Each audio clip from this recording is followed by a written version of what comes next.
Adventures of Irvingman! Superman has been busy lately and somebody doesn't like it.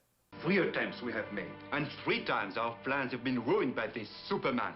I'm aware of that. So do something, not just read the paper. Newspapers are full of ideas, Arresto. Like the one I just had. I've sent Mara downtown to place an ad in the Daily Planet. The guy standing is Arresto. We don't know the other guy's name yet. Let's head over to the Planet and meet this Mara that he mentioned. May I help you? If you can't, you have no business drawing a salary. I want to place this ad in the Planet. Isn't she a charming little waif? She wants to hire Superman and she wants a full-page ad to let him know. Full page? It's only 2 or 3 lines. Do you have something to do with this paper? Well, I work here, yes. May I see the ad? For heaven's sake, isn't it was against the law to advertise? Not against the law, but in this case, it's a waste of money. I'll take care of this, Millie. I beg your pardon. My name is Mara Van Cleaver. I waste more money in a day than you make in a year. Okay, is it Mara or Mara? And either way, it doesn't matter how rich you are or how important you think you are. Superman isn't for hire. Oh, dear. He sounds terribly stuffy. I know. I'll give Superman $10,000 and he can donate it to some equally stuffy charity. Well, now, there's a possibility in that. What did you want him to do? Why should I discuss it with you? Oh, my name is Kent, Clark Kent. I work here in the papers, I told you. And I've been known to contact Superman. Oh, well then you may be useful to me. You may speak, as long as you're not stuffy. Oh, all right. I'll leave it in your hands then, Mr. Kent. You still haven't told me what you want him to do. I'm giving a private party just for laughs, and I want Superman to entertain. There'll only be one guest there, a visiting diplomat from South Argonia. South Argonia. The game Skyrim hadn't been invented yet, so it couldn't be those Argonians. The only other Argonia is a city in Kansas that was built in 1881, so that must be where this diplomat is from.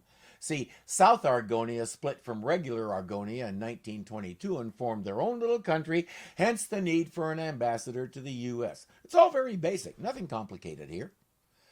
Clark says, I'll give Superman the message and call you tomorrow with his decision. Just to make everything official, here's the $10,000. I think cash is so much nicer than a check. Don't you? That's like carrying $100,000 in cash today, but to this spoiled little rich girl, it's pocket change. She's sure she has it all sorted out and taken care of. Such a country, lightning without rain. Just a summer heat storm, Arresto. Don't let it disturb you. You could start many fires, which could keep your police and fire people busy tonight. What an odd thing to say. And she has no clue that these two, one of whom is her guardian, are criminals planning a big heist, and she's helping them with this hiring Superman thing. Our man takes Arresto aside and says, while Casper is doing the job, Superman will be right here entertaining you. And it'll go off without a hitch, provided you keep your mouth shut. Hello. Yes? I'm Jim Olson from the Daily Planet, and this is Miss Lane, a reporter. A reporter? We thought there might be a feature story to go with the pictures. Mr. Kent would have come himself, but he was on another assignment. Of course, of course. I'm Jonas Rockwell, Miss Van Cleaver's guardian. When she asked to hire Superman, Mara said to be sure there was a photographer there. Jonas pretty well insisted on it. They're establishing alibis, it seems, though Mara is clueless about the whole thing. Miss Van Cleaver and our distinguished guest, Arresto Dominia La Scala La Cuesta El Centro Jones. How do you do? A woman reporter, how novel. Oh, it's just something to keep me in caviar and mink. Well, you'd better sharpen your pencil because it's nearly 8 o'clock. She did ask him to make a spectacular entrance, and it's just a $1 window. She'll take it out of petty cash. Superman says, I'm not really good at this entertaining thing, but I'll see what I can do. May I borrow that diamond of yours? My diamond? Please. Well, I guess you can't hurt it. Diamonds are the world's hardest substance. And he's created one with his bare hands before, but she probably doesn't know that.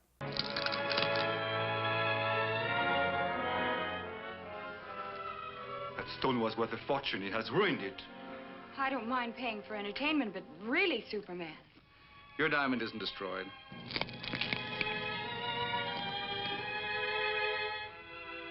While he's doing parlor tricks, Casper is going to do the real job. Maybe if we follow him long enough, we'll find out what these guys are after. But before we do, you have to see this. It reminds me of a lot of Americans. I have seen other ordinary men do that trick. Did you ever see them do this? I have never seen them do that for the simple reason it is impossible. But he just did it.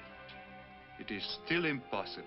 You just watched him do it. It's still impossible, so he didn't do it. You give me couldn't be, he give me is.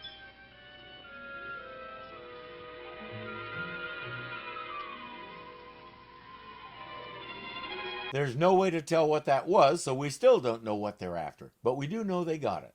He returns with the whatever, and Jonas hides them in a whatever it is.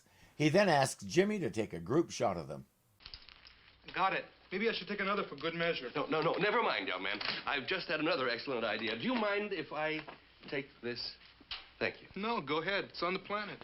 I enjoy your performance very much indeed. That's very kind. Thank you. So that's a film holder he put those stolen items in. I have no idea what he's doing. In honor of our distinguished guest, would you deliver this negative to his family in Argonia? It's something they would never forget. You're asking a great deal, Mr. Rockwell. Of course, he will be suitably rewarded with additional funds for charity. Very well, Mr. Rockwell. Give me the film. Oh, that's what he's doing. He whispers to Arresto that it was the only way to get the stuff past customs. It's time to go, but Jimmy wants to call the developing room at the paper and let him know he's coming. Before Jonas can protest, Mara says, "Go ahead." She doesn't know that Jonas yanked the phone cord out. It seems to be dead. Oh, probably the lightning. Too bad. Oh, well. I must be getting careless. Arresto can't keep his yap shut, as we already saw, and once Lois and Jimmy are gone, he drops enough hints that Mara demands to know what's going on. To begin with, Arresto here is no diplomat. He is a competent, if not too highly intelligent, contact man. I've used him several times before in diamond transactions. Some of her jewelry has gone missing recently, and now she knows why. But what's that got to do with tonight? Superman trapped a counterfeiting ring. This ring had the most perfect plates for engraving $20 bills ever made. Superman turned those plates over to the district attorney as evidence. Tonight, Caspar stole those plates out of the district attorney's files. And they are what Superman is now flying to Argonia. And that's how they were able to fit into the film carrier. Mara says, "Why? We have more money than we can ever spend." Jonas says, "Actually, we have no money." Between us, we've spent every cent you inherited. You had no right. Of course not. But your lavish ways are contagious. I embezzled everything you didn't throw away. She can't even sell the diamond around her neck. It crushed so easily because it's fake. He sold the real one. She says, "I'll have you thrown in jail." Jonas says, "Go ahead. You'll find yourself having to do the one thing you've never done before in your life, get a job." Play with us, and you'll be rich again. I don't know what to do. Well, let me put it this way. You have no choice. I could swear that you were an accomplice to everything that happened tonight. After all, it wasn't I who hired Superman. That would be almost as bad as getting a job. Jimmy has discovered that he has an extra film holder. He explains about the one he found on the table and says, "I'd be willing to bet the group shot I took is in one of these and Superman's carrying something else." Maybe they have an explanation, Jim, but I'd like to get back there and hear it. Let's go. Tell somebody where you're going. Call Inspector Henderson for backup. Leave a note on the bulletin board. Write something in sidewalk chalk. Do something to cover yourselves. They never think of that. You forgot something? No, but you did. You forgot to tell us about that extra film holder. What extra film holder? You know what I mean. We thought we'd give you a chance to explain before we called the police. If you insist. The explanation is that you stumbled onto something that may very well cost you your lives. They can't say I didn't warn them. He locks them in a lead-lined fallout shelter with a few days of food and water. After that, well, you can figure out the rest. Jonas and crew, with Mara whether she wants to or not, are ready to take off for Argonia. But they have another visitor. Mr. Kent. Evening. So you're the famous reporter. Oh, not so famous. I'm here at the request of Superman. Oh, he left about an hour ago. As you can see, we're about ready to leave ourselves. I'm afraid not. You see, the police will be here in about 15 minutes. You wouldn't get very far. Jonas says, Casper, he says we'll never see Argonia again. I no see Argonians no more. He couldn't have missed. Casper never misses. Then you're Superman. I wouldn't say that. Let's just say that I'm very lucky. The engraving plate. They're destroyed. So much for that plan. He says, we still have to get out of here. The police have nothing, so they can't stop us from getting on the plane. Goodbye, Mr. Kent.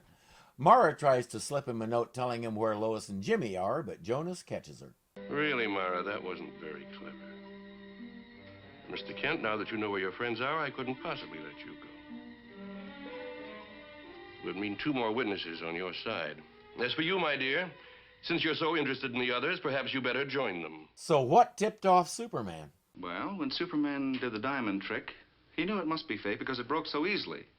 But Mara obviously knew nothing. I certainly didn't. That's what he thought. Anyway, he decided to play along to see what their game was. Also, he wanted to know who their undercover man was in Argonia. I assume that individual has been dealt with.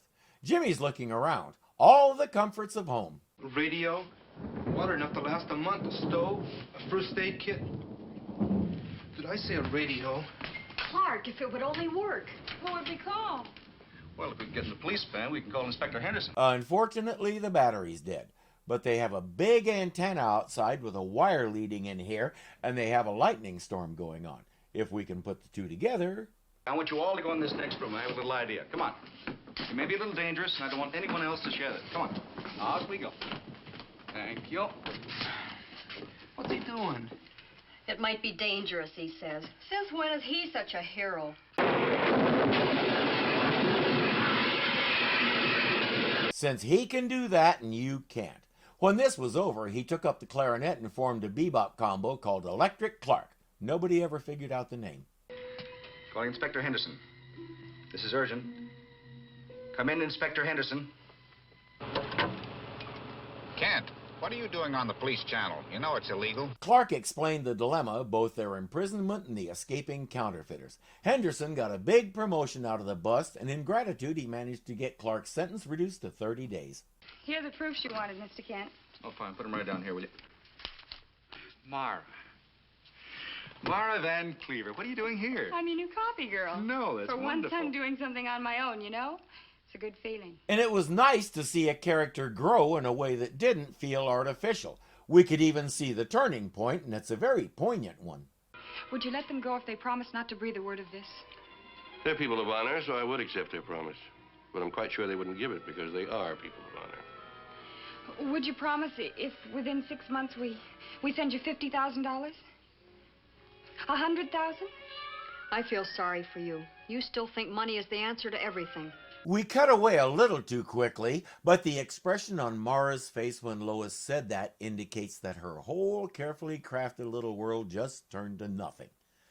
I was impressed with the way Gloria Talbot played Mara. She starts out looking down on everyone who isn't her. Her entire reality comes apart at the seams. She takes a hard look at herself and starts making some changes.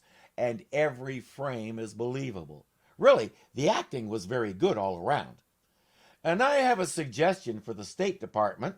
Start printing bills using those plates with the ragged bullet dents. Let's see somebody counterfeit that. Hey everyone, thanks for watching. Be sure to click that like button and let me know you enjoyed this. And if you're not subscribed yet, you know what to do. You can also become a patron and help support this channel. The link is below. Thank you for watching.